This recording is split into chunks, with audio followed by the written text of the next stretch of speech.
Ya, melanjutkan dari postingan gue sebelumnya, teman-teman, tentang Messi dalam kurung nggak kemana ya. Seperti yang gue bilang di video gue yang pertama, bahwa ini sebenarnya dia seperti ditawan. Sebenarnya dia seperti sandera, tapi sekaligus juga menjadi dinamit untuk Laporta, untuk Barcelona ya. Dan kalau kita telaah press conference dari Barcelona, memang lo akan dengan mudah menyimpulkan bahwa ternyata Messi jadi pergi. Nah, tapi gue mau ngajak teman-teman untuk lebih pinter lagi untuk bisa melihat posisi daripada si Laporta itu sendiri.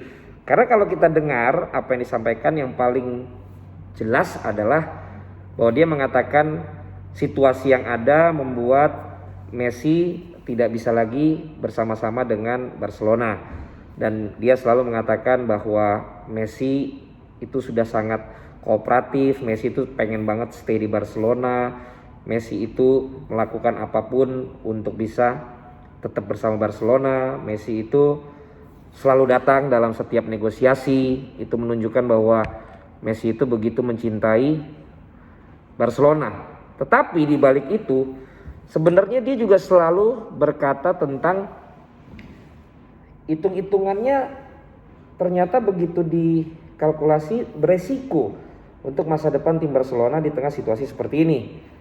Karenanya mereka kemudian mencari solusi selain Messi mengurangi harga yang disampaikan, juga ada sebuah sistem pembayaran yang kalau kita dengar dari Laporta itu dari 5 tahun kontrak yang mereka udah sepakati, paling enggak Messi minta 2 tahun tapi dibayar di depan gitu. Dan ternyata secara spesifiknya gue nggak tahu dilarangnya di mana, tapi ternyata menurut Laporta La Liga tidak mengizinkan itu. Padahal Laporta berharap La Liga lebih fleksibel.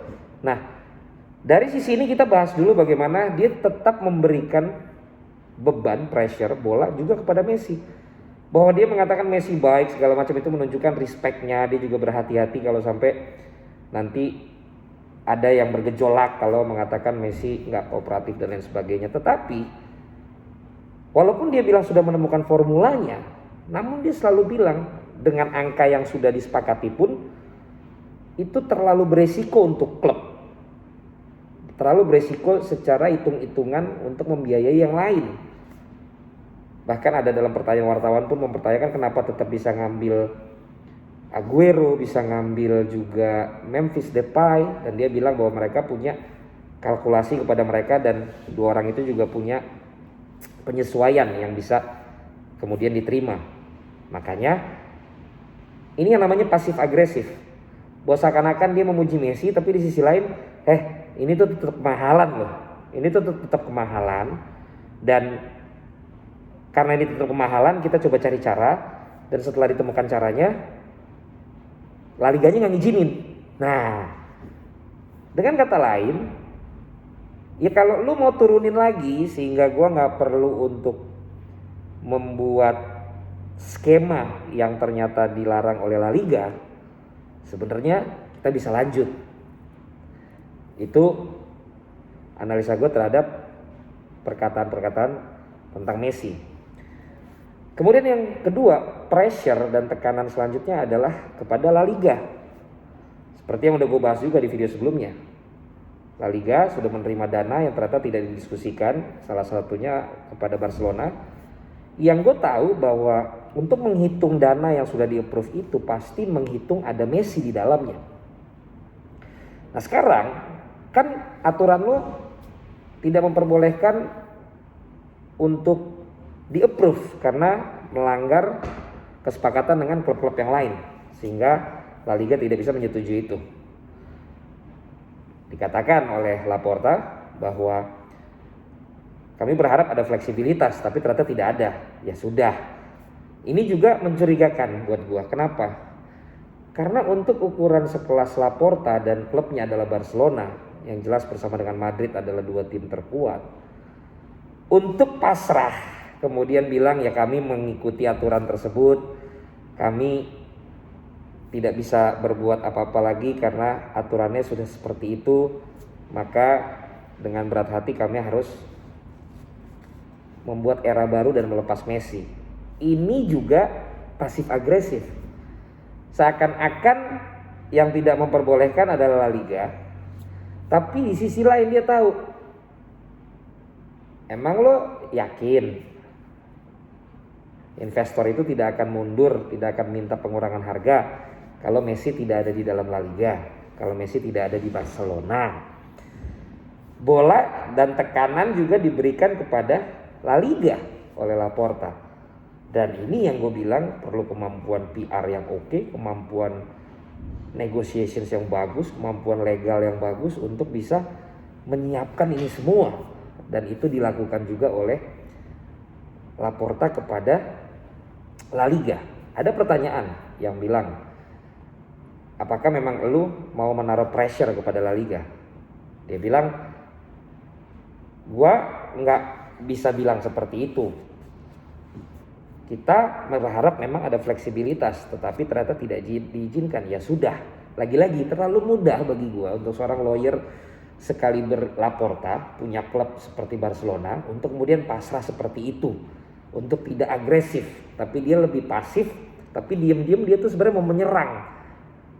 Berani emang lu, kira-kira begitu yang akhirnya diambil oleh Laporta. Kemudian juga kan ada pertanyaan, apakah tidak memungkinkan dijual-jual aja karena masih ada jeda, masih ada tenggat untuk transfer window, lu ngejualin pemain supaya akhirnya bisa ke cover di Messi. Kemudian dia kan menjawab, saya tidak mau berandai-andai, saya tidak mau membuat sebuah statement PHP lah yang bisa membuat orang kecewa. Tapi yang jelas saat ini kami udah hitung-hitungan, lagi-lagi seperti itu, kami udah hitung-hitungan untuk yang diminta Messi itu tidak memungkinkan. Dan kemudian setelah kita temukan skemanya, mentoknya di La Liga. Jadi kalau dulu ada film maju kena mundur kena, kalau ini kiri dapat kanan dapat nih Laporta ya. Karena apa? Karena di sisi lain dia tuh sebenarnya sudah dalam posisi yang paling lemah, sehingga dia mengambil strategi ini. Kenapa paling lemah? Karena dia sudah tidak punya hak transfer atas Lionel Messi. Kita tahu Messi di Copa juga statusnya tidak punya klub. Berarti setiap klub yang nanti akhirnya akan menawar Messi itu menawar gajinya dan lain-lain, bukan transfer fee-nya. Beda seperti beda seperti Harry Kane, beda dengan Grealish, beda dengan Lukaku. Yang lagi ramenya adalah transfer fee-nya kepada klubnya. Gaji malah lebih ditutup. Nah kalau ini kan akhirnya dia buka-bukaan tentang gaji, karena dia sudah tidak ada hak untuk transfernya. Nah dia makanya pasif tapi agresif. Pasifnya seakan-akan mau melepas, padahal maunya dia tetap di situ. Pasifnya seakan-akan semua tuh Messi tuh baik, kami juga udah melakukan semua cara dan kita ketemu skema. Tapi agresifnya, makanya lu kurangin dong harganya. Kalau Liga pasifnya, kami menaati aturan yang lu buat, kami berharap ada fleksibilitas, tapi ternyata nggak ada, ya udah. Tapi agresifnya, lu baru deal dengan investor yang kita juga belum setujuin, value lu pasti nanti akan berkurang kalau nggak ada Messi. Masa lu mau melepas itu? Inilah yang gue bilang, mungkin kalau kita awam menilainya hanya sekedar Messi berarti tetap pergi. Yes, bisa jadi Messi akan tetap pergi. Karena dia tidak punya hak lagi memang di klub itu tidak punya hak lagi atas Messi. Bola itu ada di La Liga yang akhirnya mau merubah aturannya, atau di Messi yang akhirnya mau mengurangi kembali gajinya sehingga neracanya Barcelona ini akan dianggap, dan seperti yang dibilang Laporta, akan bisa masuk angkanya kepada Messi, sehingga beban itu sedang ada di Messi dan di La Liga, sehingga Barcelona menyerangnya itu dengan cara pasif agresif. Nah gue berharap teman-teman nangkep juga apa yang gue maksud. Tapi yang jelas kalaupun Messi pergi, sebenarnya Messi gak ada masalah. Hanya paling yaitu dicap lu matre, mata duitan segala macam, yang menurut gue emang udah waktunya aja lu cabut. udah lu semua kasih, Argentina juga akhirnya udah dapet juara, lu cari klub yang akhirnya bisa menyatukan lu dengan pemain-pemain terbaik, dengan bayaran yang tetap mahal, bahkan kalau bisa nanti gabung akhirnya dengan Ronaldo di akhir karir, supaya kita punya tujuan destinasi ke klub yang kita nggak perlu fanatik dengan itu, tapi kita pengen lihat dewa-dewanya pemain bola ada di situ dan kalian masih mendapatkan harga yang sangat mahal. Jadi Messi jangan mau untuk menjadi beban seperti ini.